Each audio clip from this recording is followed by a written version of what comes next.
This is Shannon Knapp, president of Invicta Fighting Championships, and you're listening to WMMA See Now. Why go anywhere else?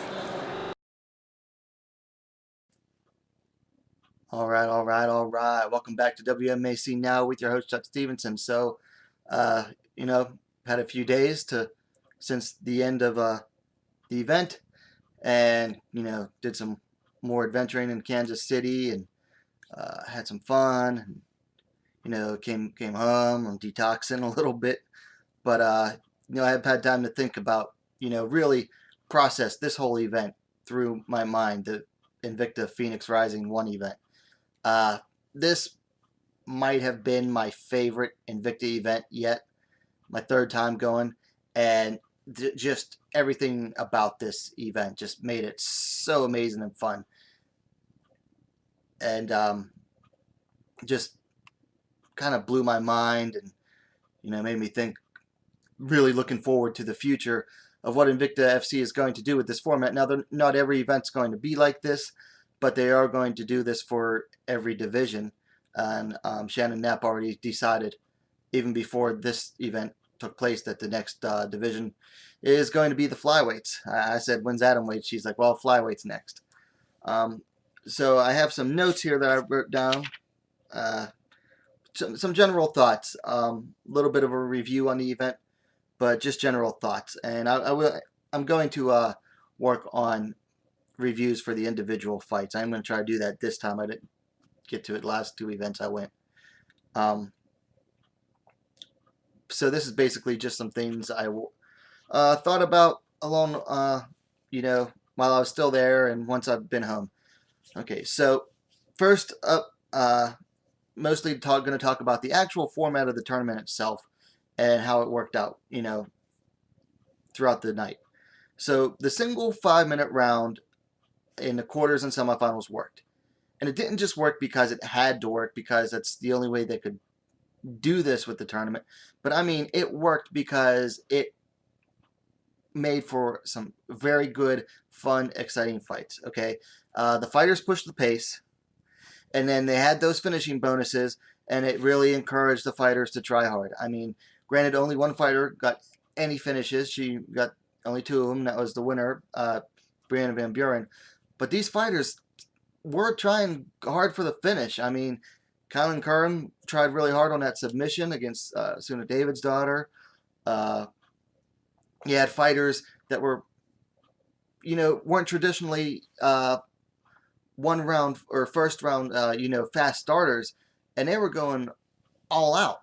So this kind of format, it forced fighters to fight in a more active, aggressive, exciting manner. And then next up, I want to say having the fastest finisher choose their semifinal opponent added excitement and created a lot of discussion. I mean, even before the event started, people were like, well, who could, who do you think will get a finish? Who do you think will get the fastest finish if there's more than one?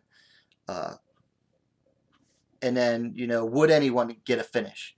Because there was, a lot of thoughts, it's strawweight. It's not always, it's not known for having the largest number of finishes. So there's a possibility that no one would get a finish. And then it would go back to random draw again, which made it even more exciting. And then, once we knew that it was Brandon Van Buren that was going to get to pick, immediately created online discussion, whether it's Twitter, SureDog, what have you. The immediate discussion became, well, who's she going to pick? And that was good for at least another 10 minutes of talk. And, even once she made her choice, people were like, well, I'd have gone this way, or I don't necessarily agree with it, but I understand why she did it, stuff like that. It just created so much good, fun discussion. I mean, we were talking about it at the media table, at least I was talking about to the guy next to me. I was checking Twitter and other social media, and it created a lot of discussion, which is good, because if people are talking about the event, that means they're watching it, and it means that other people are going to know about it. Another thing, and this goes a little bit on more to the production side, the event gave Invicta incentive to try new things with production. Now, not all of it I thought was very good, but it was a nice change of pace.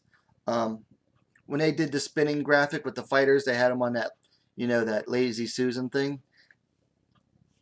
I thought that can definitely be cleaned up, if not eliminated at all. I mean, it didn't seem necessary, but I mean, if you're going to keep it, you can definitely clean it up.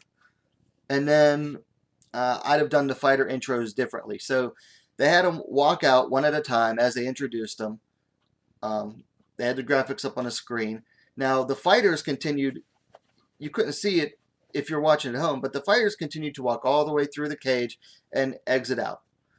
I'd have had them stay in the cage. I'd have had them circle around it on the outside, or I'd have had them stay in it, face the inside, and really do something bigger with those intros. I thought they could have done something a little bit bigger and better, or something like more meaningful with it. Something like what Road FC does when they have them all come out there and then they're all, waving to the crowd and stuff, and something like that, or like Pride does. They have them all stay out for the final opening ceremony. Something, yeah, just something a little different than, just have them walk through and then you didn't even really see what they were doing once they passed the walkway on TV. I mean, honestly, they could have just recorded that beforehand instead of filling time up during the event. Another thing, I thought about this after the first fight, which was Curran versus David's daughter. This fight basically had to force the judges to decide, what is important in a fight. Is it going to be knockdowns? Is it going to be striking? Is it going to be control time? Is it going to be effective ground and pound? Is it going to be cage control? What it really, I thought it was going to really force these judges to decide what is the most important criterion of the scoring, or how they were going to, delineate which is more important going down. And honestly, I think I agreed with every decision of the night. Maybe the Escovel versus Kron decision could have gone, I thought, the other way. But for the most part, I thought the judges actually did a very good job. I mean, I think Kansas officials are a little better than the Missouri ones. On the commentary side, I thought Laura and Jimmy were very refreshing. I haven't watched the entire event yet on recording because I was there, but it was a nice change of pace, and I think that from what I've heard so far, and up to, I think, 4 fights into it, I think they did a very good job, and, the more they work together, they'll get better. They'll develop that bond, that chemistry. It was also Laura Sanko's first time doing commentary, period. So I thought, considering that she's doing a very good job. Another thing, this format, having done this tournament, it gives the matchmakers plenty of ideas for the next year. Okay, I mean, they could basically build off potential rematches from this alone. Or they could say, well, yeah, because now you got speculation. Well, what if this fight had gone more than 5 minutes? What if that fight had gone more than 5 minutes? What if these two had ended up facing off in the semifinals? Stuff like that. It just creates enough storylines for the matchmaker for the next year. And again, piggybacking off of that, this format created some good storylines. And I went over this before, but okay, think about it. Kylan Curran came in 4-6 record, big underdog, and it was looking like she could go from UFC reject to Invicta Championship and improve her record past 500 all in one night. Now, did she do it? No, she's still one below now, but she improved her record, and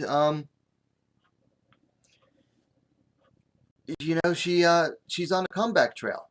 I mean, that's the kind of stories that tournaments like this or this format is so great for, that you have someone who was cut from the UFC, who is, obviously she's talented, she has skills, and she has athletic ability, but her problem has been putting it all together. And this tournament format really helped her, I think, a lot. It gave her some confidence back because she had said she had thought about quitting the sport. She got brought into the UFC too early, and she suffered from some bad matchmaking a few times, and now she's on the comeback trail. I mean, she wouldn't capture the gold, but it definitely gave her enough incentive to say, yeah, I've got the fire back now. And then finally, a star is born. Okay, Brianna Van Buren. She's going to be a very strong champion, and now within one night, she went from an okay fight against Jamie Moyle to being 3 fights, 2 finishes. She's the new champ, and she is now a legit star for Invicta FC to build off of and have main event again in the future. I mean, it was great to see, and she seems like a very put together, mentally and emotionally. She seems like a very strong, young fighter. She's very confident. She knows what she's doing in the cage, and she knows that she knows what she's doing in the cage. And she's the future of this division, obviously. I mean, she's already the champ, but she is still the future of the division. I mean, yeah, a star is born. I mean, what else can I say about her? She's a star for Invicta now, and they've been sorely lacking in star power lately because of the high turnover rate to a lot of their fighters to the UFC. So anyway, that's basically my assessment on the night overall as a whole. I'll go down through the individual fights in different videos, but hey, let me know what you think out there about how the night was overall, how the event went, and the flow and everything, because it was a little different for me being there than it probably was sitting at home. I know it still kept up a very high pace. So let me know what you think about it in the comments down below. Thumbs ups, of course, are always appreciated. And what are you waiting for? Subscribe to WMMA Now, the best, fastest growing women's mixed martial arts dedicated platform on YouTube. And I'll see you next time.